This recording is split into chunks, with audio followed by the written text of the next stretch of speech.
اس آیت میں بیان چل رہا ہے طامہ بن عبیرک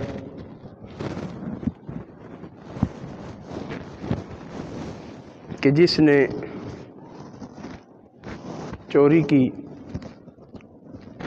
اور چوری کا مال یہودی کے گھر چھپا دیا۔ معاملہ رسول اللہ صلی اللہ علیہ وآلہ وسلم کی بارگاہ میں پہنچا، گواہیوں کی باری آئی تو اس وقت طامہ بن عبیرک نے اپنے خاندان، اپنے خیش اقارب کو، مسلمانوں کو جمع اور کہنے لگا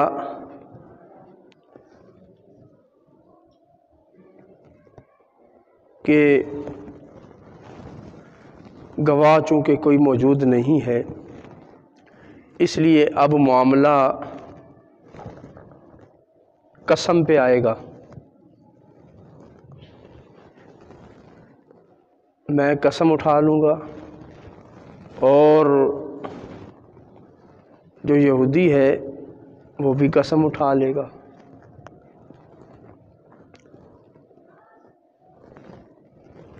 اب میری بے گناہی کے لیے تم کھڑے ہو جانا اور کہنا کہ یہ مسلمان ہے، یہ سچا ہے، ہم اس کی گواہی دیتے ہیں کہ اس نے ایسا کوئی کام نہیں کیا۔ تو اس طرح میں چور ثابت نہیں ہو سکتا اور ہمارے خاندان کی عزت بھی بچ جائے گی۔ میری عزت خاندان کی عزت ہے، خاندان کی عزت میری عزت ہے۔ الغرض اس نے اپنی چوری پر پردہ ڈالنے کے لیے اپنے خاندان کو اپنے ساتھ ملا لیا، اپنی حمایت میں کھڑا کر لیا، اور رات کے وقت انہوں نے یہ گفت و شنید کی تاکہ ہم بچ جائیں، بچت ہو جائے۔ تو اب اللہ رب العزت ان کے جواب میں ارشاد فرماتا ہے یستخفون من الناس، وہ چھپتے ہیں شرمندگی کے مارے لوگوں سے، اپنے آپ کو بچاتے ہیں، چھپاتے ہیں، اپنی چوری کو چھپاتے ہیں لوگوں سے۔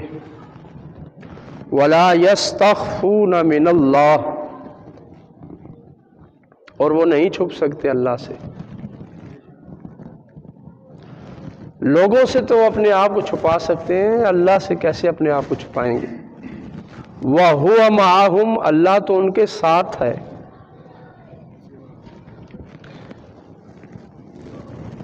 اِذْ يُبَيِّتُونَ، جب وہ راتوں کو سوچتے ہیں، منصوبہ بناتے ہیں، مَا لَا يَرْضَى مِنَ الْقَوْلِ،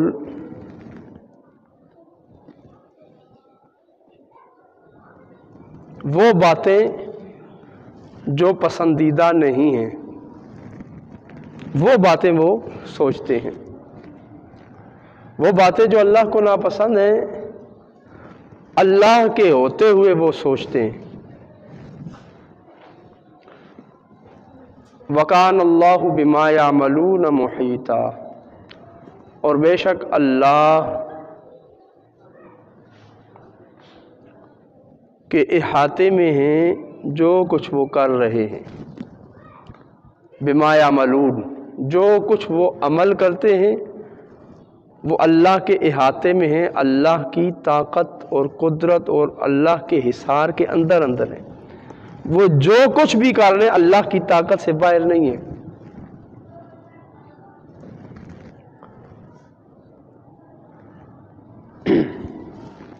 تو اس آیت میں اللہ رب العزت نے اپنے پیارے محبوب صلی اللہ علیہ وآلہ وسلم کو ان کے اس منصوبے سے آگاہ فرما دیا کہ وہ رات کو یہ سوچ رہے تھے اور یہ باتیں کر رہے تھے جو اللہ کو ناپسند ہیں۔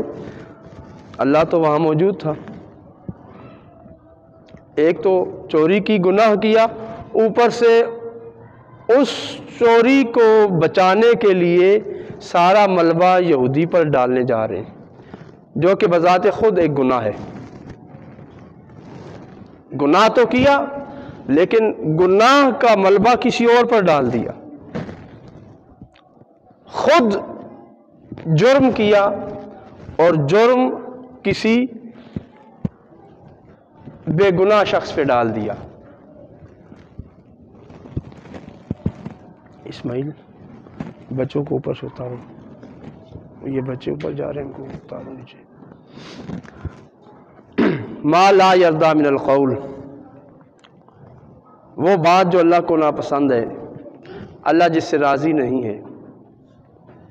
اور ایک جو سوجھ بوجھ رکھنے والا شخص ہے، اسے بھی یہ بات ناپسند ہے کہ کسی کا گناہ کسی کے سر رکھ دیا جائے، گناہ کرے کوئی اور بھرے کوئی اور۔ ہا انتم ہؤلاء جادلتم عنہم فی الحیات الدنیا، یہ انسان تو وہ انسان ہے جو مجرم کرتا ہے، اپنا جرم قبول کرنے کی بجائے اسے دوسرے پر ڈالتا ہے،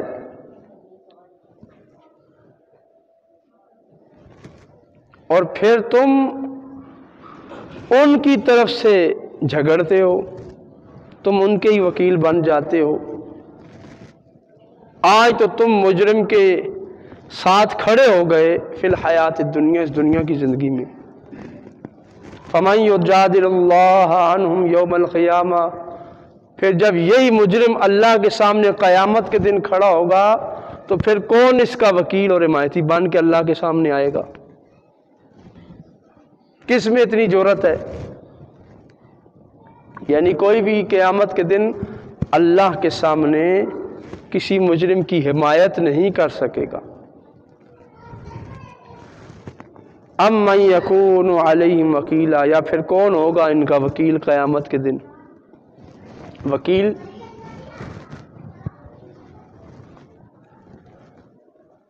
کا معنی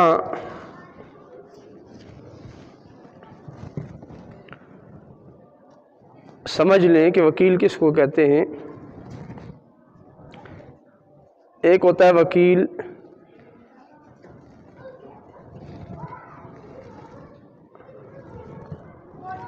حمایت کرنے والا، حمایتی، طرفدار۔ وکیل کا ایک معنی ہے طرفدار، طرفداری کرنے والا، حمایت کرنے والا۔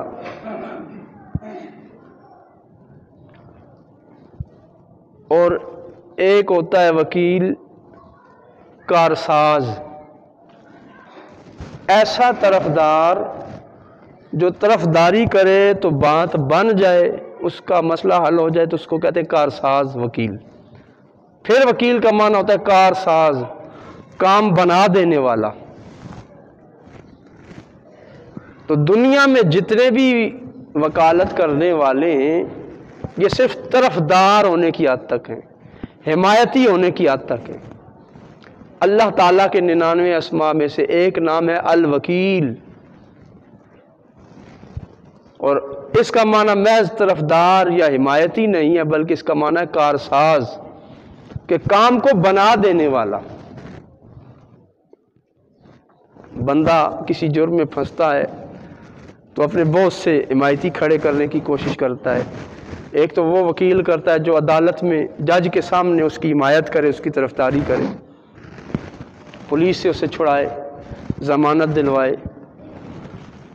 پھر عدالت پر اثر انداز ہونے کے لیے سیاسی اثر و رسوخ استعمال کرتا ہے، کبھی ایک کے پاس، کبھی دوسرے کے پاس، کبھی تیسرے کے پاس۔ یہ سارے وکیل ایک طرف ہو جائیں اور اللہ جو الوکیل ہے، بندہ جب اپنا معاملہ اللہ کے سپرد کر دیتا ہے، حسبی اللہ و نعم الوکیل نعم المولا و نعم النصیر، جب بندہ یہ کہہ دیتا ہے کہ مجھے اللہ کافی ہے، میرا وہی وکیل ہے، تو جب اللہ کے سپرد ہو جائے معاملات، دنیا ساری مخالف ہو جائے، تو پھر اس دنیا کی مخالفت کوئی نقصان نہیں دے سکتی، کیونکہ اللہ کو اس نے اپنا وکیل بنا لیا ہے، مان لیا ہے، معاملہ اس کے سپرد کر دیا ہے، اور وہ وکیل وہ ہے کہ قیامت کے دن سارے اعمال نامے اس کے سامنے کھولیں گے اور سب کے وہ فیصلے فرمائے گا۔ تو اللہ کا وکیل ہونا، اللہ کا جو نام ہے الوکیل، اس کا معنی محض طرفدار یا حمایتی نہیں، بلکہ اس کا معنی ہے کارساز، ایسا حمایتی جس کی حمایت فائدہ دینے والی ہے، کام کو بنا دینے والی ہے، کہ جب وہ وکیل کارسازی پہ آتا ہے تو سارے معاملات خود بخود حل ہوتے ہیں۔ تو اللہ فرماتا ہے اس دنیا میں تو تم وکیل کر لو گے، لوگوں سے اپنے آپ کو چھپا لو گے، لیکن اللہ سے اپنے آپ کو نہیں بچا سکو گے۔ اور ساتھ نبی علیہ الصلوۃ والسلام پر ایمان لانے والے اس قبیلے کو فرما دیا، ہاں انتم ہؤلاء جادلتم عنہم فی الحیات الدنیا، یہ اس دنیا کی زندگی ہے، تو اسلام نے تو تمہیں دنیا کی زندگی کے لیے رہنمائی دے دی ہے، پھر تم کیوں اس سے باہر نکلتے ہو؟ اگر تم آج مجرم کے ساتھ کھڑے ہو گئے ہو، فمن یجادل اللہ عنہم یوم القیامہ، قیامت کے دن کون کھڑا ہوگا اللہ کے سامنے اس تمہارے مجرم کو بچانے کے لیے؟ امن یکون علیہم وکیلا، یہ اللہ کے سامنے کون تمہاری وکالت کرے گا؟ اس آیت میں اس ماحول میں کہ جب مسلمان چاروں طرف سے کافروں میں گھرے ہوئے تھے، اس ماحول میں کہ جب ایک پورا قبیلہ اگر مجرم کی حمایت کی وجہ سے بچا لیا جاتا، تو ظاہراً بات سمجھ میں آنے والی ہے کہ ابھی جنگ چل رہی ہے، ان مجرموں کو ساتھ ملا لیا جائے، یہ جو مجرم ہے اس کو ساتھ ملا کے فی الحال جنگ کی جائے، جب ہمیں فتح ہو جائے، مدد مل جائے، نصرت ہو جائے، تو پھر ہم اس کے جرم کا حساب لے لیں گے۔ بظاہر عقل اسی چیز کا تقاضا کرتی ہے، لیکن اللہ تعالیٰ نے اپنے پیارے محبوب نبی مکرم شفیع معظم صلی اللہ علیہ وآلہ وسلم کو اس مجرم کو سزا دینے کے لیے اور اس مجرم کی حمایت کرنے والوں کے جاہ و جلال سے مرعوب نہ ہونے کا حکم دے دیا کہ یہ جو مجرم ہیں ان سے آپ کنارہ کش ہو جائیں، ان مجرموں کو آپ اپنے ساتھ مت ملائیں۔ تو محض اس لیے کہ ہمیں تسلط مل جائے، ہمیں حکومت مل جائے، ہمیں کوئی دنیا کا عہدہ اور منصب مل جائے، دنیا کا عہدہ اور منصب مل جائے، تسلط حاصل ہو جائے، حکومت مل جائے، اس نیت سے بھی کسی مجرم کو ساتھ ملانا جرم ہے۔ اس نیت سے مجرم کو ساتھ ملانا یہ جرم ہے، اور یہ جرم جو ہے اللہ رب العزت نے اس جرم سے کتنے سخت الفاظ میں تنبیہ فرما دی، اور اپنے پیارے محبوب نبی صلی اللہ علیہ وآلہ وسلم کو مخاطب کر کے امت کو پیغام دے دیا کہ ہاں تم ہؤلاء جادلتم، آج تم ان مجرموں کے ساتھ کھڑے ہو گئے ہو، آج تم ان مجرموں کو اپنے ساتھ ملا رہے ہو، ان کی حمایتی بن گئے ہو، تو پھر کل یہ مجرم اللہ کے سامنے مجرم بن کے پیش ہونے، تم بھی ان کے ساتھ مجرم بننے اور اللہ کے سامنے پیش ہونے کی طاقت رکھتے ہو؟ اگر یہ مجرم ہے تو ان کی حمایت بھی جرم ہے، اور ان کی حمایت کرنے کی وجہ سے تمہیں بھی کل اللہ کے سامنے جواب دہ ہونا ہے۔ ان کی حمایت کرنے سے، حمایت کی وجہ سے بھی تم سے پوچھا جائے گا، جہاں یہ پوچھا جائے گا نا کہ نماز پڑھی یا نہیں پڑھی، روزہ رکھا یا نہیں رکھا، تو یہ بھی پوچھا جائے گا کہ اس مجرم کی حمایت کیوں کی تھی، اس مجرم کے ساتھ کیوں کھڑے ہوئے تھے، تم نے اس کو تقویت کیوں دی تھی؟ تم اس کی مضبوطی کا باعث کیوں بنے تھے؟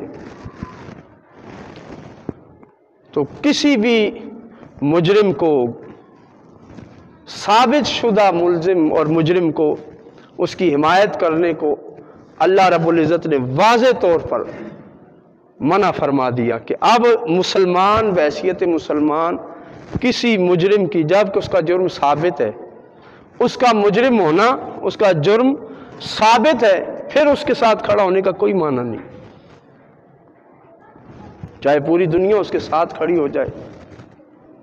اللہ رب العزت پھر فرماتا ہے فَمَن يُجَادِلُ اللَّهَ عَنْهُمْ يَوْمَ الْقِيَامَةِ، دنیا سے اگر تم نکل بھی گئے تو قیامت کے دن پھر تم سوچو کہ مجرم کی حمایت میں اللہ کے سامنے کون کھڑا ہوگا، کہ جب فرشتے لے آئیں گے سارا اعمال نامہ، اَمَّن يَكُونُ عَلَيْهِمْ وَكِيلًا، یا کون ان کی وکالت کرے گا۔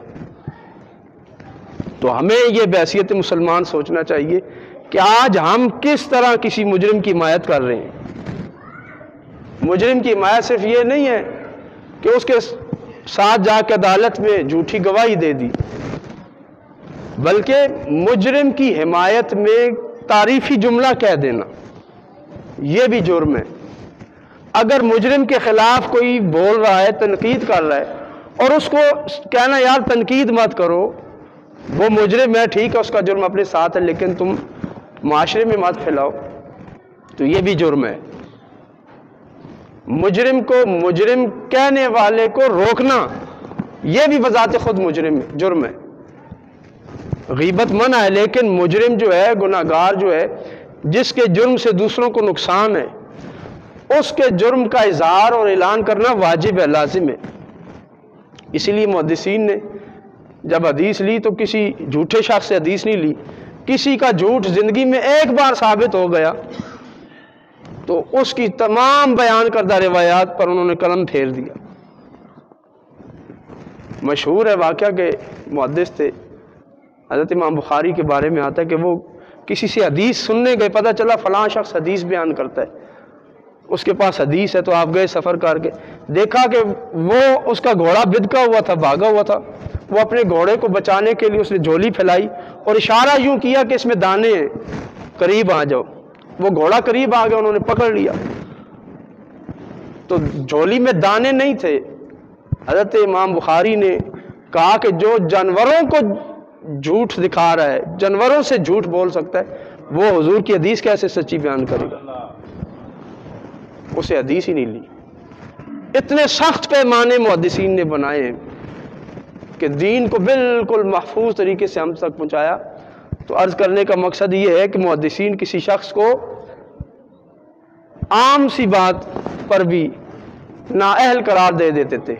اگر کوئی شخص بیان کرتے ہوئے یہ کہتا نا مجھے بھول گیا، نسیان ہو گیا، تو اس کی بھی روایت نہیں لیتے تھے، کہ اس کی روایت لینا اس کے حق میں گواہی ہے۔ بہرحال محدثین نے سختی کی اور جھوٹ اور ظلم کا ساتھ کبھی بھی نہیں دیا۔ اسلام کی تاریخ بھری پڑی ہے اور ایسی کئی مثالیں موجود ہیں۔ تو اللہ رب العزت نے فرمایا کہ یستخفون من الناس، یہ لوگوں سے تو چھپ جاتے ہیں، ولا یستخفون من اللہ، یہ اللہ سے نہیں چھپ سکتے، وہو معہم، اللہ ان کے ساتھ ہوتا ہے، اللہ ان کے قریب ہوتا ہے۔ اللہ کی معیت زمانی بھی ہے، معیت مکانی بھی۔ معیت کی مختلف قسمیں ہیں، معیت زمانی، مکانی، معیت معنوی۔ اللہ کا اپنے علم کے ساتھ قریب ہونا، اللہ کا قدرت کے ساتھ کسی کے ساتھ ہونا۔ نبی علیہ الصلوۃ والسلام سے پوچھا گیا تھا، جبریل نے پوچھا تھا یا رسول اللہ دین کیا؟ تو آپ نے فرمایا اسلام، ایمان اور احسان۔ عرض کی احسان کیا ہے؟ فرمایا ان تعبد اللہ کأنک تراہ، تو اللہ کی عبادت اس طرح کر جس طرح تو اسے دیکھ رہا ہے، تو اللہ کو دیکھ کر اس کی عبادت کر۔ یہ تصور اپنے ذہن میں رکھ، فَإِن لَمْ تَكُنْ تَرَاهُ، اور تو دیکھ تو نہیں سکتا، فَإِنَّهُ يَرَاكَ، پھر کم از کم یہ تصور کر کہ اللہ مجھے دیکھ رہا ہے۔ احسان کیا ہے؟ تصوف کیا ہے؟ اللہ دیکھ رہا ہے، اللہ کے خوف سے، ڈر سے تقوی اختیار کرنا اور یہ نظر میں رکھنا کہ اللہ مجھے دیکھ رہا ہے۔ حضور نے کیا فرمایا؟ اس طرح اللہ کے سامنے رہو کہ اللہ تمہیں دیکھ رہا ہے۔ صوفیاء فرماتے ہیں کہ جو ایک لمحہ بغیر حضوری کے، اس تصور کے بغیر گزر جائے کہ اللہ مجھے دیکھ رہا ہے اور میں اللہ کی بارگاہ میں پیش ہوں، اس تصور کے بغیر جو لمحہ بھی گزر جائے قیامت کے دن اس لمحے پر بھی شرمندگی ہوگی، اس لمحے، ایک لمحے پر بھی شرمندگی ہوگی۔ بزرگ فرماتے تھے کہ اگر میں ایک لمحے کے لیے بھی اللہ اور اس کے رسول سے دور ہو جاؤں تو میں اپنے آپ کو کافروں میں شمار کرتا ہوں کہ یہ میرا لمحہ کفر میں شمار ہو گیا، کہ غیر اللہ کے ساتھ توجہ کرنے میں میرا یہ لمحہ گزر گیا ہے۔ وَهُوَ مَعَهُمْ، اللہ ان کے ساتھ ہے۔ حضرت سیدنا فاروق اعظم رضی اللہ تعالیٰ عنہ کا واقعہ ہے، آپ رات کو اپنی رعایا کی خبرگیری کے لیے گلیوں میں گھومتے تھے، امیر المومنین تھے، اور مخلوق کی خبرگیری کے لیے، مخلوق کے معاملات سننے کے لیے، ان کے احوال دیکھنے کے لیے راتوں کو نکلتے تھے۔ آج ہمارے ہاں تو کسی امیر المومنین، کسی وزیر اعظم، صدر، یہ عہدے امیر المومنین کے ہیں، اگرچہ ان پر یزید بیٹھ جائے لیکن عہدہ اور سیٹ جو ہے یہ امیر المومنین کی ہے۔ تو امیر المومنین کا عہدہ آج اگر کسی کو ملنا ہو، صدر ہو یا وزیر اعظم ہو، تو عام آدمی مل بھی نہیں سکتا، ان کا پروٹوکول ہی اتنا ہے، انہیں خود اپنی جان کی فکر لگی ہوئی ہے۔ تو حضرت فاروق اعظم رضی اللہ تعالیٰ عنہ مخلوق کی خبرگیری کے لیے نکلے، رات کو چلتے رہے، ایک جگہ پہ جا کے آپ تھک گئے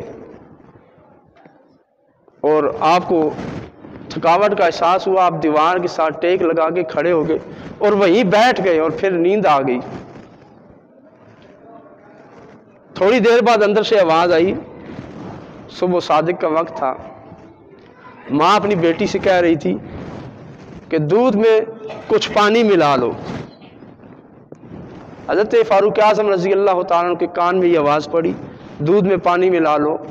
آپ متنبہ ہوئے، بیٹی نے جواب دیا، اے ماں، امیر المومنین نے تو منع کر دیا ہے کہ کوئی بھی ملاوٹ نہیں کرے گا، دودھ میں کوئی پانی نہیں ملائے گا۔ تو امیر المومنین فاروق اعظم کی فرمان کی حکم عدولی ہوگی، اور قرآن نے حکم دیا کہ امام کی پیروی کرو، علماء کی، اہل علم کی فرامین مانو، اہل حکومت کا حکم مانو۔ تو حضرت فاروق اعظم رضی اللہ تعالیٰ عنہ کے حکم عدولی ہوگی۔ تو ماں کہنے لگی، بیٹی تو بھی سادی ہے، اس وقت کون سا امیر المومنین تجھے دیکھ رہے ہیں؟ حضرت فاروق اعظم وہ اپنے محل میں ہوں گے، آرام کر رہے ہوں گے اپنے گھر میں، کون سا وہ دیکھ رہے ہیں؟ تم تھوڑا سا پانی ملا دو۔ تو بیٹی نے کہا، ماں، امیر المومنین فاروق اعظم تو نہیں دیکھ رہے لیکن اللہ تو دیکھ رہا ہے نا، اللہ تو دیکھ رہا ہے۔ تو حضرت فاروق اعظم رضی اللہ تعالیٰ عنہ نے اللہ کا شکر ادا کیا کہ اللہ تعالیٰ نے میرے زیر تسلط اور میری رعایا میں ایسے لوگ رکھے ہیں کہ جو اللہ کا خوف رکھنے والے ہیں، خشیت الہی رکھنے والے ہیں۔ آج ہماری بھی بربادی اور تباہی آخری حد تک پہنچ چکی ہے، لیکن پھر بھی کچھ اللہ والے ضرور موجود ہیں جن کی امانت اور دیانت کی وجہ سے یہ نظام قائم ہے۔ اور قیامت کی نشانیوں میں ہے کہ قیامت اس وقت تک نہیں آئے گی جب تک ایک بھی اللہ کا بندہ موجود نہیں رہے گا، جب تک کوئی ایک شخص بھی اللہ کا نام لینے والا خلوص کے ساتھ، امانت اور دیانت کے ساتھ رہنے والا موجود ہے، قیامت نہیں آئے گی۔ حضرت سیدنا عبداللہ ابن عمر رضی اللہ تعالیٰ عنہ کا واقعہ ہے، عربوں کی عادت تھی کہ وہ کھانے پینے کے لیے صحراؤں میں چلے جاتے۔ آپ ایک مرتبہ مدینہ منورہ سے باہر ایک صحرا میں چلے گئے، وہاں بیٹھے کھانا کھا رہے تھے، ایک چرواہا گزرا، آپ نے اسے آواز دی، آؤ ہمارے ساتھ کھانا کھا لو۔ چرواہا کہنے لگا کہ میرا روزہ ہے، میں نے نفلی روزہ رکھا ہوا ہے۔ تو حضرت عبداللہ ابن عمر رضی اللہ تعالیٰ عنہ جو حضور علیہ الصلوۃ والسلام کے صحابی ہیں، آپ نے اس کا امتحان لینے کے لیے کہا کہ ایک بکری جو ہے وہ ہمیں فروخت کر دو، ہم یہاں پر اسے پکائیں گے، کھائیں گے اور کچھ گوشت تمہیں بھی دے دیں گے۔ وہ کہنے لگا یہ بکریاں میری نہیں ہیں، مالک کی ہیں، میں اس کی مرضی کے بغیر نہیں دے سکتا، مالک کی مرضی کے بغیر میں بکری نہیں دے سکتا۔ حضرت عبداللہ ابن عمر رضی اللہ تعالیٰ عنہ نے فرمایا کہ تم مالک کو جا کے بتا دینا کہ میں ان کو چرا رہا تھا، ایک بکری کو بھیڑیا کھا گیا، بھیڑیا لے گیا ہے، تو کون سا وہ دیکھ رہا ہے، تم اسے کہہ دینا، تمہاری بچت ہو جائے گی، آؤ ہمارے ساتھ افطاری کرنا، تمہیں گوشت بھی دیں گے۔ تو وہ چرواہا غصے میں آیا اور آسمان کی طرف انگلی کر کے کہنے لگا پھر اللہ کہاں ہے؟ اگر میں یہ جھوٹ اپنے مالک سے جا کے بول دوں گا تو پھر میرا اللہ کہاں ہے کہ وہ تو میرے ساتھ ہے، وہ تو دیکھ رہا ہے نا۔ تو حضرت عبداللہ ابن عمر رضی اللہ تعالیٰ عنہ کی آنکھوں سے آنسو جاری ہو گئے، دل پہ ایسی ضرب لگی کہ یہی بار بار دہراتے رہے کہ اللہ کہاں ہے، اللہ کہاں ہے۔ مدینہ منورہ واپس آئے، اس چرواہے کے مالک کو ڈھونڈا، اس سے وہ سارا ریوڑ خریدا اور اس کا غلام بھی خرید لیا اس سے، اور اس غلام کو بلا کے کہا کہ یہ ریوڑ لے لو، تمہیں بھی میں نے آزاد کیا، یہ ریوڑ بھی تمہیں دیا، اور تمہیں صرف آزاد تمہارے سچ نے کیا ہے کہ اللہ کہاں ہے، اس جملے نے تمہیں بچا لیا ہے۔ تو غلامی سے آزادی اس غلام کو نصیب ہوئی محض اپنے سچ کی وجہ سے کہ اس نے اللہ کے ہونے کا تصور کر لیا۔ تو اس آیت میں اللہ فرماتا ہے کہ اے مسلمان، تو اپنی چوری بچانے کے لیے جھوٹ بول رہا ہے اور جھوٹ پر پھر منصوبے بنا رہا ہے، جھوٹ کو سچا ثابت کرنے کی کوشش کر رہا ہے۔ ما لا یرضی من القول، یہ بات اللہ کو پسند نہیں ہے، یہ تو سارے کام اللہ کے ہوتے ہوئے کر رہا ہے۔ وَهُوَ مَعَهُمْ، اللہ جب تمہارے ساتھ ہے، تمہیں دیکھ رہا ہے، تو اللہ کا کلمہ پڑھنے کے باوجود پھر تم اللہ کی نافرمانی کر رہے ہو، اللہ تعالیٰ کے حکم عدولی کر رہے ہو اور لوگوں سے چھپنے کی کوشش کر رہے ہو۔ وَلَا يَسْتَخْفُونَ مِنَ اللَّهِ، تم اللہ سے نہیں چھپ سکتے۔ وَكَانَ اللَّهُ بِمَا يَعْمَلُونَ مُحِيطًا، اللہ تمہارے ہر عمل کو محیط ہے، جو تم کام کرتے ہو اللہ کے احاطے میں ہے۔ یہ اللہ چاہے تو اسی وقت تمہیں روک دے، اسی وقت تمہیں عذاب کا گرفتار کر دے، اسی وقت تم پر سزا کو جاری فرما دے، اسی وقت تم اللہ کی پکڑ میں آ جاؤ، لیکن اللہ تعالیٰ نے تمہیں موقع دیا ہے، اس لیے اپنی اصلاح کر لو۔ تو اس نازک موڑ پر نبی علیہ الصلوۃ والسلام اور آپ کے صحابہ کو اپنے مسلمان بھائی کے جرم کا حمایتی بننے سے روک دیا گیا۔ جرم کا حمایتی کسی طریقے سے بھی، حضور علیہ الصلوۃ والسلام نے فرمایا کہ سود کھانے والا، سود لکھنے والا اور سود والے کی خدمت کرنے والا سب برابر کے شریک ہیں، کہ یہ اس کے حمایتی ہیں، اس کے معاون ہیں۔ نبی علیہ الصلوۃ والسلام کو اپنے دور کے مسلمان، اپنے صحابی کے جرم کی حمایت سے روک دیا۔ ایک مرتبہ ایک عورت نے چوری کی، عورت کو لے کر برگاہ رسالت میں لایا گیا، نبی علیہ الصلوۃ والسلام نے ہاتھ کاٹنے کا حکم دیا۔ عرض کی گئی یا رسول اللہ صلی اللہ علیہ وسلم، اس کے علاوہ کوئی اور سزا دے دیجئے، سزا کوئی اور دے دیجئے، جرمانہ ڈال دیجئے، چوری کا مال بھی ہم واپس کر دیتے لیکن ہاتھ نہ کاٹے۔ تو نبی علیہ الصلوۃ والسلام نے فرمایا کہ اگر یہاں اس فاطمہ کی بجائے فاطمہ بنت محمد بھی ہوتی تو میں ہاتھ کاٹتا۔ نعوذ باللہ من ذالک۔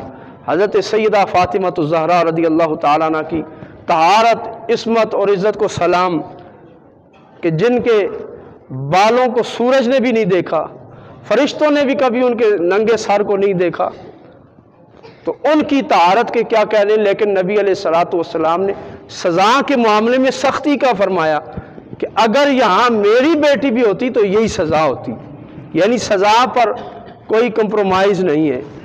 آج ہماری حکومتیں، ہماری عدالتیں بنی ہی اس لیے کہ وہ ان سزاؤں کو معطل کر کے رکھے، ان سزاؤں کا نفاذ نہ ہو، اور ہم اسی پھر نظام کا حصہ ہیں، ہم اسی نظام کو ووٹ دیتے ہیں، انہی مجرموں کے حمایتی بنتے ہیں، اور ہم نے یہ سمجھ رکھا ہے کہ سیاست ایک الگ چیز ہے، دین الگ چیز ہے، مسجد الگ چیز ہے، پارلیمنٹ الگ چیز ہے۔ مسلمان کے لیے یہ الگ چیزیں نہیں ہیں۔ یہودیوں نے، عیسائیوں نے ان کو الگ کیا ہے، انہوں نے مسجد، اپنی چار دیواری کو، اپنے گرجا گھروں کو، اپنے چرچ کو اور اپنی پارلیمنٹ کو الگ الگ کر دیا، انہوں نے دنیا الگ کر دی، دین الگ کر دیا۔ لیکن ہمارا دین کیا ہے؟ یہ دین دنیا پر نافذ ہونے کے لیے آیا ہے، دنیا سے الگ ہونے کے لیے نہیں آیا۔ یہودی اور عیسائی کہے کہ دین اور سیاست کا کوئی تعلق نہیں، بات سمجھ آتی ہے، لیکن مسلمان ہوتے ہوئے ہم کہیں کہ دین اور سیاست کا تعلق نہیں ہے، جبکہ دونوں کا گہرا تعلق ہے، گہرا ربط ہے۔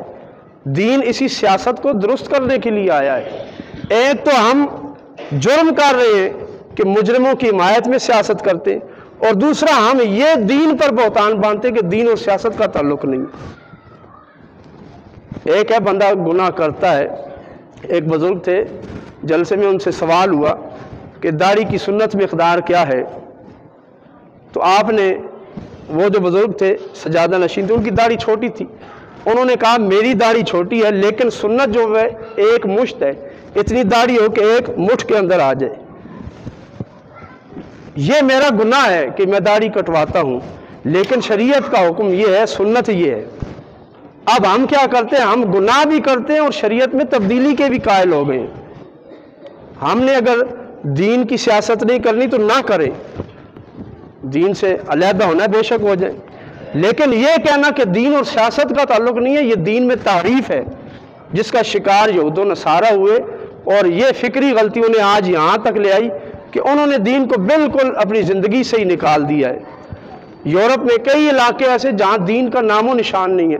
سویڈن جہاں پر قرآن کریم کو جلایا گیا، وہاں پر اس وقت بھی 30% علاقہ اور آبادی ایسی ہے جن کا کوئی دین ہے ہی نہیں، وہ دین کو مانتے ہی نہیں ہیں۔